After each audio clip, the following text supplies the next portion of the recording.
안녕하세요. 분당차병원 기억력센터장 신경과 김현숙입니다. 안녕하세요. 저는 기억력센터에서 근무하고 있는 정신과 의사 이강수입니다. 오늘은 레켄비 치료에 대한 설명에 이어서 해기학과 영상의학과 교수님들을 모시고 레켄비 치료 시의 주의사항과 영상 검사의 중요성에 대해서 설명드리겠습니다. 안녕하세요. 영상의학과 최혜정입니다. 영상의학과에서는 MRI 검사를 통해서 뇌의 크기가 얼마나 위축되어 있는지 확인하기도 하고 혈관이 막히거나 출혈이 생기지는 않았는지 같은 뇌졸중 발병 유무를 파악해서 혈관성 치매 여부를 체크하고 있습니다. 안녕하세요. 해기학과 방지인입니다. 해기학과에서는 생리대사를 반영하는 방사성 의약품을 인체에 투여하고 그 분포를 영상화하여 기능적 상태를 평가해 특정 질환을 진단하고 치료하는 과입니다.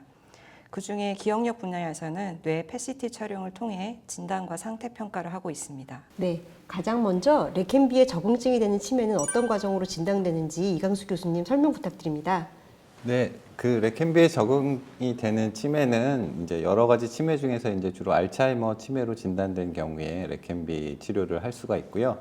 알츠하이머 치매 진단은 보통 주로 이제 신경 심리 검사라고 해서 뭐 집중력이라든지 기억력, 언어 능력, 시공간 능력, 전두엽 기능 등 전반적인 인지 기능을 파악하는 검사를 통해서 할 수가 있고요. 그 외에 이제 MRI를 찍어서 뇌 혈관이나 뇌 위축 등을 파악해서 이제 다른 치매의 원인이 있는지 확인을 하게 됩니다. 그리고 레켄비 치료에 있어서 또 가장 중요한 것 중에 검사 중에 하나는 아밀로이드 PET 검사라고 해서요. 거기에 대해서는 해기학과 방지인 교수님께서 설명해 주시겠습니다. 네, 아밀로이드 PET 검사는 알츠하이머병 진단에 사용되는 검사로 뇌의 아밀로이드 베타 단백질의 축적 여부를 영상으로 확인할 수 있습니다. 레카네맙은 아밀로이드 베타 단백질에 작용하는 치료제이기 때문에 치료 전에 반드시 아밀로이드 베타 단백질의 뇌내 축적 여부를 확인해야 합니다. 교수님, 그러면 아밀로이드 PET 검사를 통해서 레켄비 치료에 적합한지 아닌지를 어떻게 평가하게 되나요? 네, 검사했을 때 이미지를 한번 보여드릴게요. 그래서 좌측은 정상 영상으로 뇌 회백질 내 아밀로이드 베타 단백질의 밀도가 낮음을 보여주며 우측은 아밀로이드 생체 표지자 양성 소견으로 뇌 회백질 내에 아밀로이드 베타 단백질의 밀도가 높음을 보여주고 있습니다. 이 아밀로이드 베타 축적 정도가 높으면 알츠하이머병 생체 표지자 양성으로 판단되며 이는 레켄비 치료에 적응증에 해당할 수 있습니다. 아밀로이드 영상 검사를 받는 방법은 어떻게 되나요? 뭐 어떤 약을 끊어야 된다든지 금식을 해야 된다든지 이런 게 있는지 궁금하고요. 또 이게 핵의학 검사에 들어가니까 안전성을 궁금해하시는 분들이 있는데 이 검사가 안전한지 한번 말씀 부탁드립니다. 네, 아밀로이드 PET 검사 전에 특별한 준비는 필요하지 않습니다. 검사 당일 방사성 의약품을 정맥 주사를 한 후 약 90분 정도 휴식을 취하게 되며 이후에 머리 부분만 영상 촬영을 진행합니다. 촬영 시간은 약 20분 정도 소요되고요.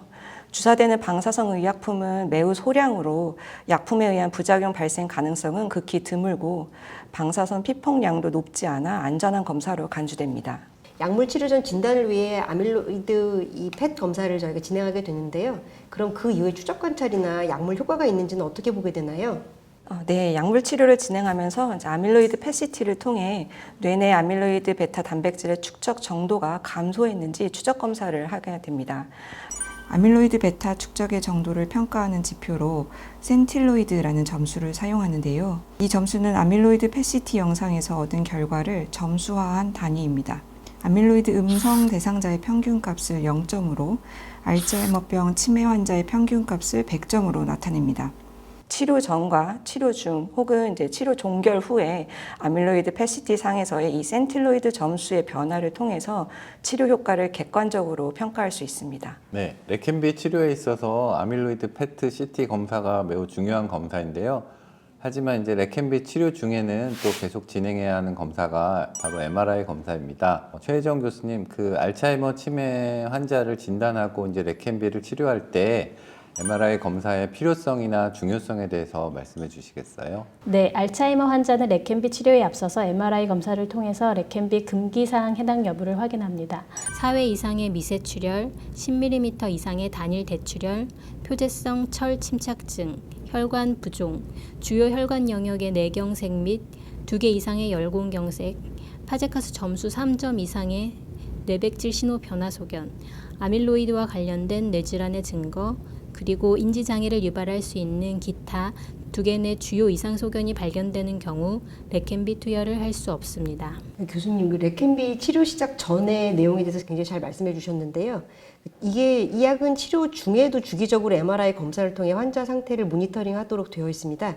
왜 계속 검사를 하게 되어야 되나요? 레켄비 치료 중 가장 주의해야 될 것은 바로 아밀로이드 관련 영상 이상 모니터링입니다. 치료를 받는 18개월 동안 5번째, 7번째, 14번째, 26번째 투여 전에 MRI 검사를 통해 아리아의 발생 여부를 확인해야 하는데요. 아리아란 레켄비 치료를 받는 알츠하이머 치매 환자에게 나타날 수 있는 MRI의 비정상적인 소견을 의미합니다. 아리아는 크게 뇌부종과 뇌출혈로 나누어질 수 있는데요. 반드시 MRI로 평가해야 하고 특히 주요 다른 질환과 감별을 위해서 특정한 시퀀스가 필요합니다. 그리고 아리아의 그레이딩을 통해 치료를 유지하거나 중단하는 것을 결정할 수 있으므로 정기적인 MRI 검사로 이를 확인해야 하고 특히 허혈성 뇌졸중, 지주막과 출혈 등과 감별하는 것도 중요합니다.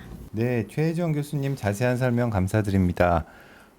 그러면 김현숙 교수님, 레켄비 치료 중에 아리아라고 하는 아밀로이드 관련 부작용은 왜 생기나요? 아밀로이드 제거 약물 투여 시 약물과 결합한 아밀로이드 베타가 뇌 실질에서 뇌혈관 쪽으로 이동하면서 혈관 주위 변화를 일으킵니다. 이로 인해 부종의 원인 물질이나 혈액이 뇌에 고이면서 아리아가 일어납니다. 반복적인 투약으로 아밀로이드 베타가 제거되면 이러한 현상이 안정화되면서 아리아 발생이 줄어들게 됩니다. 그 아밀로이드 관련 영상 이상이라고 하는 아리아의 발생 위험이 높은 사람이 따로 있을까요? 네, 보고된 아리아의 주요 위험인자로는 치료 약물 용량과 치료 전 MRI 미세 출혈 소견, 그리고 아포E4 이 유전자의 존재 여부가 있습니다. 특히 치매 유전자 중에 대표적인 아포리포프로테인이란 E라는 거가 뇌에서는 아밀로이드 베타를 제거하는 데 작용하는 운반체 역할을 합니다. 아포E4 대립 유전자를 가지고 있으면 알츠하이머 치매의 발생 위험도도 높아지지만 아리아의 발생률도 높고 치료 전기간의 발생 위험이 계속 지속된다고 보고돼 있습니다. 그래서 레켄비 치료하기 전에 아포E4 유전자를 가지고 있는지 확인하는 게 필요합니다. 네, 맞습니다. 또한 약물 용량이 많을수록 그리고 치료 초기 단계에 더욱더 부종과 출혈이 발생을 할 수 있습니다. 네, 레켄비 치료 중에 아리아 발생으로 투여를 중지해야 되는 경우가 발생할 수 있다고 하는데 영상적으로는 어떤 경우가 해당될까요? 네, 아리아를 관리할 때 중증, 중등증 등을 확인하면서 레켄비 치료를 계속할지 조정할지 중단 여부를 결정합니다. 아리아 같은 경우에는 아리아 E라든지 아리아 H가 발생한다고 해서 모두 다 치료를 중단하는 것은 아닙니다. 하지만 거대 출혈이 발생하거나 그 이외에 출혈이 여러 군데에서 발생하고 여러 번 발생하는 경우에 그리고 항응고제를 포함한 치료가 필요한 경우에는 레켄비 치료를 중단해야 합니다. 지금까지 아리아의 영상적인 면모에 대해서 주로 설명드렸는데요. 이강수 교수님 마지막으로 임상적으로 어떤 면을 좀 알고 있어야 할지요? 네, 아리아 같은 경우는 이제 대부분 무증상으로 알려져 있고요. 증상이 있는 환자의 경우에도 이제 대체로 일시적이고 그 자발적으로 회복되는 그런 경향을 보인다고 합니다. 그리고 실제로 이제 레카네맙 3상 임상 시험에서 부종 발생 환자의 약 22.1%, 그다음에 출혈 발생 환자의 0.4%에서만 증상이 있다고 보고가 된 바가 있고요. 그래서 만약에 뭐 혹시라도 부작용이 발생하면 이제 적절한 치료를 시행해야 되는데 뭐 심각한 경우는 드물긴 하지만 그럴 경우에는 입원 치료도 하게 돼서 이제 치료 받으시는 분들은 이런 부작용들을 잘 알고 계셨다가 나중에 의료진과 꼭 상의하시는 게 필요할 것 같습니다. 네, 오늘은 이렇게 분당 차병원 기억력센터 네 분의 교수님들과 함께 알츠하이머 치매 치료제 레켄비 치료에서 영상 검사의 중요성에 대해 자세히 알아봤는데요. 레켄비 치료는 무엇보다 이렇게 임상의료진, 해기학과, 영상의학과 여러 의료진들이 다 함께 체크하는 다학제 진료가 중요합니다. 네, 김현숙 교수님 말씀 주신 것처럼 레카네맙 치료를 하기 위해서는 여러 가지 필요한 인프라를 모두 갖추고 환자에게 혹시라도 발생할 수 있는 어떠한 상황에서도 대처할 수 있는 각 진료과 전문의로 구성된 의료기관에서 투여해야 하는 것이 원칙으로 되어 있습니다. 네, 그렇습니다. 레켄비 치료는 이제 막 도입되었고 수액 치료에 대한 약물 주사에 대한 부작용, 아리아 등 여러 돌발 사항이 발생할 수 있기 때문에 그렇습니다. 분당 차병원 기억력센터에서는 신경과, 정신건강의학과, 영상의학과, 해기학과 의료진이 모두 함께 치료하는 다학제 진료로 레켄비 치료를 진행할 예정이니 안심하셔도 되겠습니다. 여기까지 치매치료제 레켄비의 영상 검사에 대한 중요성에 대해서 말씀드렸습니다. 감사합니다. 감사합니다.